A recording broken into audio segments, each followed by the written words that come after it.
Japan अपनी भाषा में पढ़कर टेक्नोलॉजी में सुपर पावर बन गया। चीन ने अपनी भाषा में साइंस और इनोवेशन किया और अब दुनिया उसे कॉपी कर रही है। जर्मनी अपनी भाषा में इंजीनियरिंग सिखाकर पूरी दुनिया को टेक्नोलॉजी दे रहा है। तो फिर भारत सिर्फ इंग्लिश पर क्यों टिका हुआ है? हम अपनी संस्कृत और क्षेत्रीय भाषाओं में पढ़ाई क्यों नहीं करते? इंटरव्यू में गए, सवाल इंग्लिश में आया, अटक गए। ऑफिस में मेल आया, समझ नहीं आया, गलती हो गई। क्लासरूम में प्रोफेसर ने इंग्लिश में पढ़ाया, आधा समझ में ही नहीं आया। अगर जापान, चीन, जर्मनी अपनी भाषा में पढ़कर आगे बढ़ सकते हैं, तो हम अपनी भाषा में क्यों नहीं? संस्कृत सिर्फ भाषा नहीं, बल्कि ज्ञान का खजाना है। वेदों में ऐसे साइंस और टेक्नोलॉजी के राज छिपे हैं जिन्हें हम आज तक पूरी तरह डिकोड नहीं कर पाए।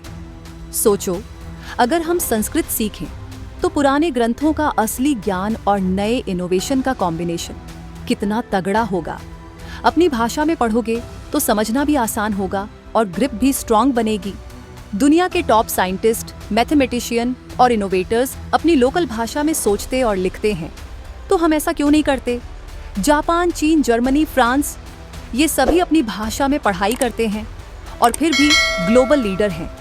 भारत भी अगर अपनी संस्कृत और क्षेत्रीय भाषाओं में पढ़ाई करे तो साइंस, टेक्नोलॉजी और इनोवेशन में सुपर पावर बन सकता है। अब एआई और मशीन लर्निंग लोकल भाषाओं को सपोर्ट कर रही है।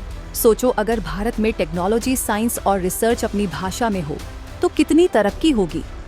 क्या भारत को अंग्रेजी पर निर्भर रहने के बजाय अपनी संस्कृत और क्षेत्रीय भाषाओं में पढ़ाई करनी चाहिए?